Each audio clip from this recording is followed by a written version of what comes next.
रहमतुल्लाह अलैह के पास ना एक बूढ़ी अम्मा अपना बेटा छोड़ गई। तो हजरत साहब ने कुछ 2 4 5 महीने रखा, तो बाद में उसकी अम्मा को बुला के कहा कि भाई तू बेवा है, बेटा तेरा यतीम है, मैं नहीं चाहता कि इसका वक्त ज़ाया हो। ये पढ़ने पढ़ने वाला कोई नहीं, सारे नहीं भाई पढ़ने वाले होते। अब यहाँ वाला माँ बैठे हैं, मैं बेअदब भी ना हो जाऊँ। कुछ पूरे 8 साल लगा के भी आ जाते हैं, सनद भी उनके पास होती है, नाराज ना हो जाना, ये तो सब अच्छे लोग हैं, सनद होती है पर पता पुता कोई नहीं होता। ये आला हजरत ने लिखी है बात, सनद होती है, पूरी डिग्री होती है, उस पर कई लोगों के साइन भी होते। तो बहुत सारे तालिब इल्म ऐसे होते हैं जो मदारस में कहते हैं मैं फाजल फलां हूँ, लेकिन कोई शय पास। तो मौलाना सरदार अहमद साहब मुहद्दिस आज़म पाकिस्तान रहमतुल्लाह अलैह उस बूढ़ी को कहने लगे तेरा बेटा कुंद देना है, पढ़ना पढ़ाना इसने कुछ भी नहीं, तो यतीम बच्चा है, कल को तो कहेगी कि मेरे बेटे ने वक्त ज़ाया किया तो वापस ले जाओ। बूढ़ी अम्मा रोने लग गई, कहने लगी मैं पढ़ाने तो नहीं लाई थी, मैं तो आपको रब का वली समझती हूँ, मैं तो नौकरी कराने लाई थी, नौकरी। हजरत अनस बिन मालिक कहते हैं मेरी अम्मा भी हुजूर की बारगाह में दे गई थी, तो हुजूर की बारगाह में ये नहीं कहा था कि या रसूलल्लाह पढ़ा दें, हाँ हाँ मैं जिम्मेदारी से बात कर रहा हूँ, ये नहीं कहा था हुजूर मुजाहिद बना दें, ये थोड़ी कहा था कि या रसूलल्लाह सल्लल्लाहु तआला अलैहि वसल्लम से मुफस्सिर मुहद्दिस मुहक्किक मुफ्ती बना दें। हजरत अनस की अम्मा कह गई थी सोनिया जब तक ये रहेगा ना आपकी नौकरी करेगा, ये घर के काम काज करेगा, ड्यूटी करेगा, हुजूर ये आपकी नौकरी करेगा। तो मेरे महबूब ने फिर दुआ कर दी, अल्लाह इसे बरकत अता फरमा। तुम समझता है खिदमत वाला खाली रह जाता है? जितना जायका खिदमत वाले को मिलता है, जो उसके नसीब में आता है, वो किसी का नसीब कहां भाई। हजरत अनस कहते हैं हुजूर ने दुआ कर दी बरकत की। मुझे तो खेती बाड़ी आती भी नहीं थी, पर लोगों के बाग में साल में 1 दफा फल लगता था, मेरे बाग में 2 दफा लगता था। हुजूर ने दुआ कर दी अल्लाह इसे औलाद दे। फरमाते हैं मेरे बेटे, मेरे पोते, मेरे नवासे, मेरी बेटियां, फरमाते हैं मैं जिंदा हूं और मेरी 100 औलादे मौजूद हैं।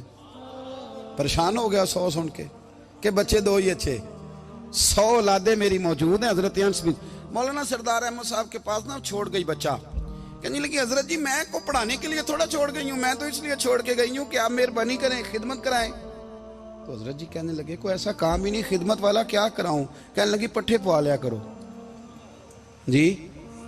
हूँ लड़ पेंदे ने, कहने ने बच्चे काम कर दें मदरसे का। हालांकि अब कहाँ बच्चे काम करते हैं, अब तो गुजर गया दौर, अब तो बच्चे काम कराते हैं। अब बच्चे भी नाराज हो रहे हैं, घूर घूर के देख रहे हैं। सही कह रहा हूँ आपको, बच्चे काम कराते हैं, बच्चे कहाँ काम करते। कहने लगी ये चारा डाले करेगा आपकी भैंसों को। तो हजरत ने उसको कहा कि बीबी चारा मेरी भैंसों को डालने के लिए मैंने बंदा रखा हुआ है, तो तू जा ले जा। कहने लगी हाथ बांध के हुजूर मेहरबानी करें रख ले, चारा डालेगा। और पुत्र तवज्जो से चारा डालना हजरत की भैंसों को। रोने लगी, हजरत ने रख लिया, महीने का खर्चा भी देते। शाम को ना वो सारा दिन काम करता, शाम को आके पैरों में भी बैठ जाता, हजरत जी लाएं तेल थोड़ा सा, पैर ना दबा दूं। 8 साल साथ वाले पढ़ते रहे, ये बेचारा नौकरी करता रहा, मेरा रूप भी नहीं ते मेरा रंग भी नहीं, और मैनू यार मनान दा टंग भी नहीं। कभी कभी ना हजरत बिलाल हबशी फारग होते ना, तो नबी पाक की बारगाह में अर्ज करते हुजूर कोई काम तो नहीं, सारे हो गए, हुजूर जाऊं जरा, चले जाते। एक दिन सलमान फारसी कहने लगे या रसूलल्लाह ये बिलाल कहाँ जाता है। फरमाया जा देख के तो आ। हजरत सलमान वापस आए तो आके रोने लगे, कहने लगे सोनिया जब यहाँ से जाता है ना तो जाके सैयदा फातिमा की चक्की पीसनी शुरू कर देता, बीबी साहबा के काम करने लगता है, घर में जाके स्नैन की ड्यूटी करता है, वहां भी काम यहाँ भी काम। वो चारा डालता रहा, उसने चारा डाला। हजरत मुहद्दिस आज़म की भैंसों को दस्तारे फजीलत का वक्त आ गया, सारे पगड़ियां सजा के आ गए, आज दस्तार होगी। ये ना पीछे होके बैठ गया, चूंकि पढ़ा ही नहीं था तो दस्तार का है कि दस्तार तो उसकी जो पढ़ेगा, हमने तो पढ़ा ही नहीं, हमने तो यार पढ़ा, घर पढ़ा, ड्यूटी करी। हजरत मुहद्दिस आज़म रहमतुल्लाह अलैह के यहाँ जब ऐलान होने लगा ना कि अब दस्तार होगी, तो हजरत ने पहला ऐलान उसका फरमाया। तो मजा वाला बंदा कपड़े भी कदी कदी बदलता है ना, वो कहता है जिस हाल में भी था मैं पलट के देखने लगा कि पढ़ा पढ़ाया तो है, कोई शय नहीं, तो ये माजरा क्या है। पीछे से उठ के आए तो कहते हैं बाकियों की दस्तार किसी आलिम ने की, किसी सूफी ने की, लेकिन ये भैंसों को चारा डालने वाला जब आया तो मुहद्दिस आदम ने फरमाया पगड़ी के बाल को कोई हाथ ना लगाए, ये सारी दस्तार मैंने करनी है। और फरमाते हैं हजरत बाल भी देते जाते थे और आंसू भी बहाते जाते थे, माथा भी चूमते थे और फरमाते थे दस्तार के बाद चला तो नहीं जाएगा यार, मुझे तो इबादत भी नहीं रह गई, मुझे तो चाबियों को भी नहीं पता कौन सी कहाँ रहती है, जाएगा तो नहीं तू? तो रो पड़ा, कहने लगा सोने जाए तो वो जिसके पल्ले कुछ है हो, आता जाता तो है कुछ नहीं, मुझे किसने रखना है, मैंने कहाँ जाना है, इधर कहाँ तो इधर ही रहूंगा। वो उस तालिब इल्म के सारे उस्ताद भाई कहते हैं उसने दस्तार कराई, पढ़ा पढ़ाया कुछ नहीं, पर जो मसला अड़ जाता था ना, वो जो अड़ जाता था ना, वो जाके उससे पूछते थे तो किताबें खोलने की जरूरत नहीं पड़ती थी। हजरत उम्मे सलमा रदी अल्लाह तआला अन्हा कहती है मैंने अर्ज की या रसूल अल्लाह सल्लल्लाहु अलैहि वसल्लम मेरी बच्ची बड़ी बीमार है, तो मुझे किसी ने कहा है ये थोड़ी सी नशे वाली चीज है, ये बना के तैयार करके दो सही हो जाएगी, बीमार है बच्ची तो ये नशे वाली चीज है, इसको तैयार करके दो, थोड़ा नशा है। अगरचे बाज, मैंने शुरू में कहा, बाज लोग मरीज को, सख्त मरीज को ऐसी अद्वियात जो मजबूरी बन जाए उसकी गुंजाइश और इजाजत देते हैं। मोहतात उलमा तो उसमें भी बहुत सारी चीजें पहले बयान करते हैं, लेकिन उसने कहा जी निरा नशा देना है शिफा के लिए। तो हज़रत उम्मे सलमा कहती है मेरे नबी पाक ने मेरी तरफ देखा, मेरी तरफ, तो मैंने कहा या रसूलल्लाह आप क्या फरमाना चाह रहे हैं? तो नबी पाक ने फरमाया उम्मे सलमा कभी नापाक चीज में भी शिफा हुई है, कभी नापाक चीज में भी, कभी शराब और खमर में भी शिफा हो सकती है। शिफा रब करीम ने रखी है पर शहद के अंदर रखी हुई है, शिफा अल्लाह ने रखी है कुरान मजीद में रखी हुई है, तो इसमें भी कभी ये हुजूर ने बयान किया है कि इसके अंदर शिफा हो सकती, तो उम्मत कितनी दलेरी करती है जो ये मशवरे देती है कि उसके अंदर नशा है, शराब है, तो खांसी चली जाएगी तो फलानी बीमारी चली जाएगी। ना आओ इन चीजों पे, ना अपने ईमान को खराबी दो और ना ऐसी बातें करो जिससे कि डायरेक्ट रसूलुल्लाह सल्लल्लाहु अलैहि वसल्लम के वाज़ेह इरशादात की मुखालफत हो। मेरे नबी पाक सल्लल्लाहु अलैहि वसल्लम ने फरमाया, और फिर कुछ लोग कहते हैं थोड़ी पी है जी। अब तो मैं तज्जिये में पढ़ रहा था कि ऐसी शराब इजाद हो गई है, लोग शराब पीते हैं और वो मस्त भी रहते हैं, कार भी चलाते रहते हैं, कहते हैं जी नहीं हमारा ज़हन माऊफ नहीं हुआ तो ये वाली सही है, नशा नहीं लाती। मेरे नबी पाक सल्लल्लाहु अलैहि वसल्लम ने फरमाया जिस चीज की थोड़ी मिकदार, ज्यादा मिकदार हराम है उस चीज की थोड़ी मिकदार भी हराम है, जिसकी ज्यादा मिकदार हराम है उसकी थोड़ी भी। तो खमर और शराब अगर फुल पीना जायज नहीं तो थोड़ी पीना भी जायज, ये हराम है और हराम थी और कयामत तक हराम ही रहेगी। मेरे नबी पाक सल्लल्लाहु अलैहि वसल्लम ने मना किया और हुजूर ने इजहार नापसंदीदगी फरमाया, और मैं 40 दिन तो इबादत ही कबूल नहीं होती शराब पीने वाले जब तक सच्ची तौबा ना करे। ये लफ्ज जब अदा करता हूं तो शर्म से मेरी जुबान लड़खड़ाती है कि यार दरबारों पे भी नशा बिकता है। मैं ये बात कर रहा हूं सूफिया का तर्जुमान, दरबारों पे, मजारों पे, और सज्जादा नशीनों तुम्हें जमीन निगल जाए, आसमान तुम्हें ले उड़े, तुम पर कहर नाजिल हो, तुमने बाप दफन करके तो वहां नशे का अड्डा बना लिया, माओं से बेटे छीनने लगे हो, औरतों के सरों से कपड़े छीनने लगे हो, सुहाग मारने लगे हो, बेटियां और बेटे यतीम करने लगे हो, नशा बेचते हो दरबारों और मजारों पे, ये तमाशा लग गया। आप कैसे करूं ये बात, पर करनी पड़ रही है, मजबूरी है, ये मजमून मुकम्मल नहीं हो सकता।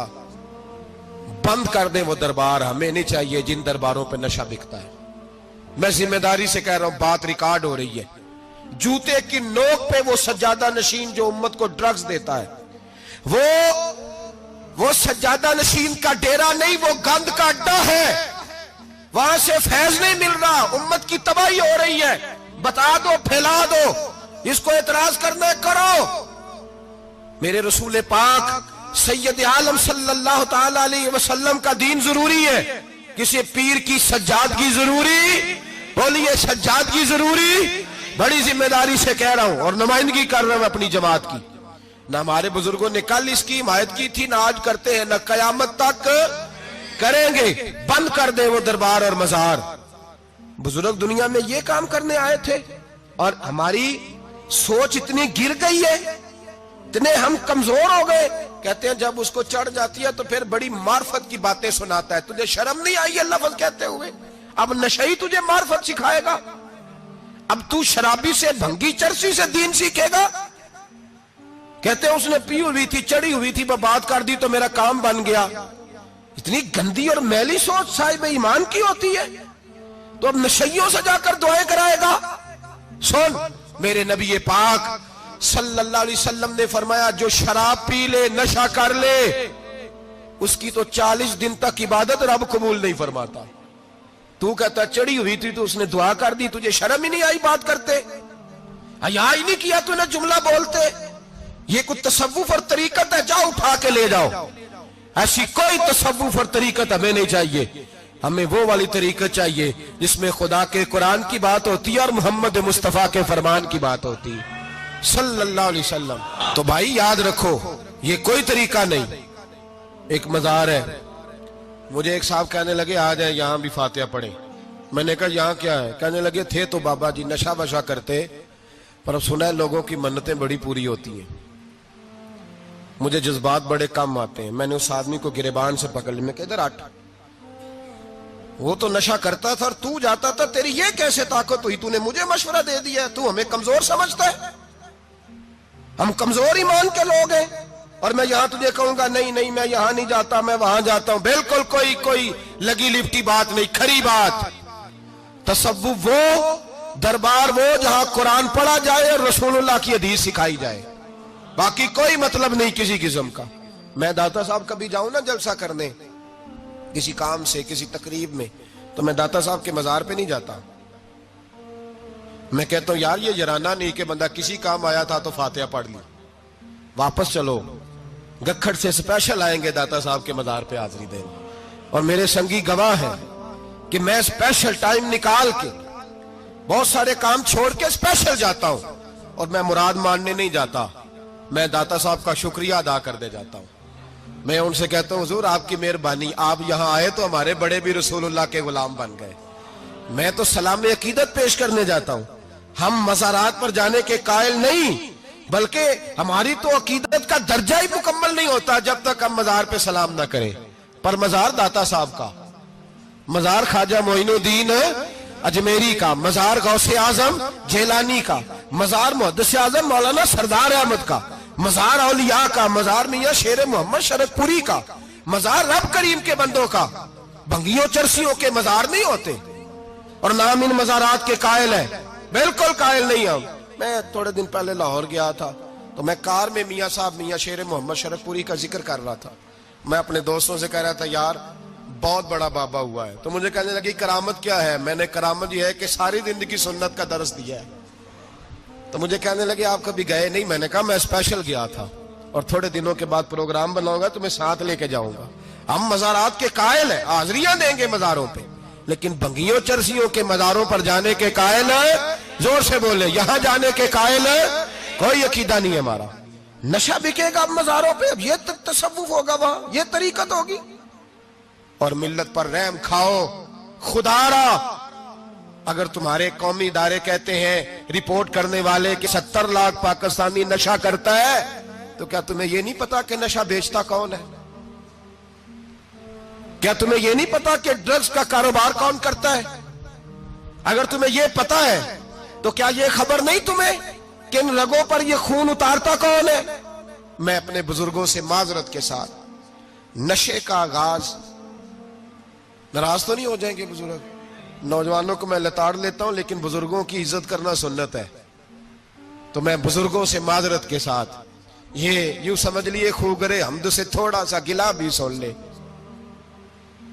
नशा सिगरेट से शुरू होता है, सिगरेट से।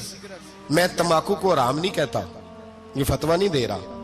तंबाकू का हुक्म वही है जो मूली का है, जो कच्चे प्याज और लहसुन का है, कि आप जब खा लेते हैं तो मुंह से बदबू आती है, तो आप मस्जिद में आए तो आने से पहले मिसवाक करें, मुंह साफ करें, फिर आप आ जाएं। तो जायज है, मकरू है लेकिन हराम। लेकिन तंबाकू से आगे जब हालात बढ़ते हैं, तजिया निगारों ने लिखा है कि हमारे पंजाब के कुछ इलाकों में अब सिगरेट से निकाल के ना, पहले भी भरते थे लोग उसमें बड़ा कुछ, अब पता है कि नया नशा इजाद किया है। अब उसके अंदर चर्बी भरते हैं और छिपकली को मार के, सुखा के, खुश्क करके, उसको पीस के वो साथ नशे के मिलाते हैं। और उसका हाल ये होता है कि आदमी को ज्यादा नशा होता है और कहते हैं वो इतना गंद है कि वो आदमी किसी को दांत भी लगाएगा तो वो बंदा भी बीमार हो जाएगा। क्या यहां लोग स्पिरिट नहीं पीते आपके मुल्क में? और हम कभी सड़क पर जाते हैं तो नशेई को देख के मजाक करते हैं, देखना मैं हारन लगाऊंगा तो गाड़ी के हारन से गिर जाएगा। लेकिन तुझे पता नहीं कि ये किसी मां का बेटा है, पता नहीं किसी बीवी का शौहर है। एक हमारे दोस्त हैं, बुजुर्ग हैं, उनका दामाद फौत हो गया, नशा करता था।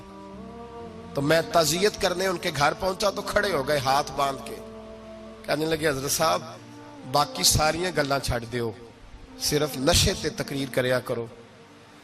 वो जब जीता था तो तब भी उसके बच्चे यतीम ही थे, यतीम ही थे। मेरी बेटी जब मेरे घर आती थी और मैं अपने पोतों के उतरे कपड़े उसे पहनने को देता था तो मेरा कलेजा फटता था। और मेरी बेटी उसकी जिंदगी में भी बेवा की जिंदगी गुजार रही थी। वो मेरी बहुओं के उतरे हुए कपड़े पहनती थी। कोई दुआ करो, कोई जलसे करो, ये लत खत्म हो जाए। और कहने लगा अब मेरे, वो चला तो गया है, दादा दादी इसके पहले कोई नहीं, चचा है कोई नहीं, जब तक तो मैं जिंदा हूं इन नवासों को कोई रोटी का लुकमा, कोई कपड़ा मिल जाएगा। लेकिन सोचता हूं मैं बूढ़ा हूं, मर गया तो इनको कोई पूछेगा भी नहीं, कौन इनकी खबर। इतना जुल्म इस कौम से, इतनी ज्यादती। और आराम से लिखकर लोग गुजर गए कि ये 70 लाख है, इनका दर्द तो समझो, तकलीफ तो समझो। 7 फुट का सोना जवान और नशे का आदी है तो किसी नाली में पड़ा हुआ है। और मैंने कहा उस कौम के साथ इससे बड़ा भयानक मजाक क्या होगा। कोई दानिशवर था बड़ा जालिम, उस जालिम से कोई मशवरा लेने आया, उसने आके कहा तू बड़ा जालिम है, बड़े कड़वे मशवरे देता है, मेरा एक दुश्मन है, मैं उससे बदला लेना चाहता हूं, मेरा दिल करता है उसका बच्चा कत्ल कर दूं ताकि वो तड़पे। तो जालिम ने कहा उसे कत्ल न कर, वो तो उसका